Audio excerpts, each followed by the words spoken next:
When I was a kid, I used to play a lot of Test Drive Unlimited 2.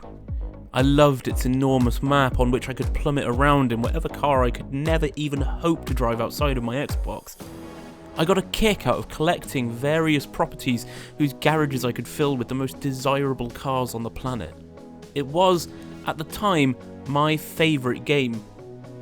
Unfortunately, there's never really been a game that captures that same feeling that I used to get when I played Test Drive Unlimited 2. There were games that had big maps, and there were games that had good car collections, but none managed to hit the same road trip simulator feeling that Test Drive did, until 2018, when The Crew 2 was released.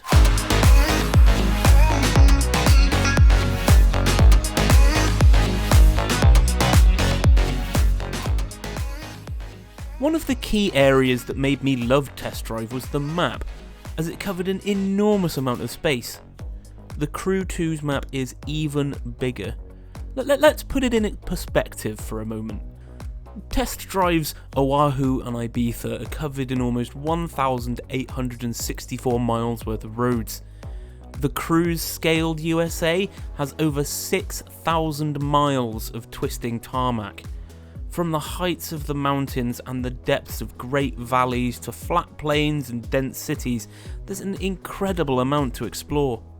And it's incredible to look at as well. There are landmarks to look out for and gorgeous vistas to just sit and breathe in.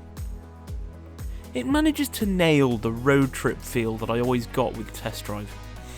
Often I just find myself choosing a destination and driving to it, just for the joy of driving. It's something I love in a video game. I'm unlikely to ever be able to go on a road trip in a Ferrari F12 Superfast from California to New York in real life, but here, in this game, I absolutely can, and it feels incredible. There are of course races, and the range of racing disciplines in The Crew 2 is just insane. You see, not only are there on-road and off-road car events covering everything from monster truck stunt runs and rallycross races to drift events and drag strip runs, but there are boat races and aircraft competitions. And they're fun too! The racing is tense and exciting, and the stunt-oriented events are challenging and visually arresting. I particularly enjoy the air stunt events. I take my cool stunt plane high into the sky and do any number of stunts I can think of in order to fill a certain number of points.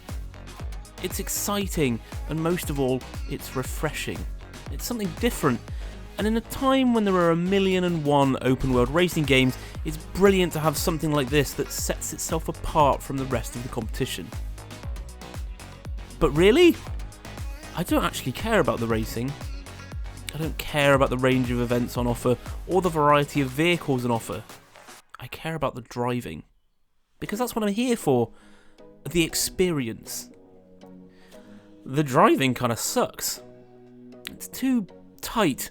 I can take corners here quicker than it could ever be possible to in real life. It feels disconnected.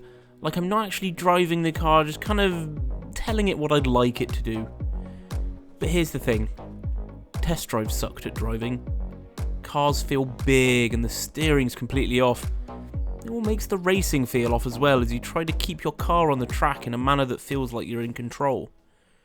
But that's forgetting the primary reason I'm playing. The racing is just a vehicle for me to earn the money to drive the cars I want around the map. I don't race because I want to, I race because I want to have the road trip of a lifetime. And in that regard, just like Test Drive before, it is magnificent. Forget the racing, forget the driving mechanics, and forget all the extra guff that's been added on. This is less a racing game to me, and more a road trip simulator. Is it a good game? Absolutely not, and I've told you why. But is it one of the best experiences I've had in a modern driving game? Absolutely. Thanks for watching this first instalment of what I've come to call Driving December, a new show where I go through one of my favourite genres all month. I've been Matt, and you're on The Den. If you enjoyed this video, please give us a like and a comment, and if you'd like to see more videos like this one, get subscribed. And remember, in the meantime, stay safe.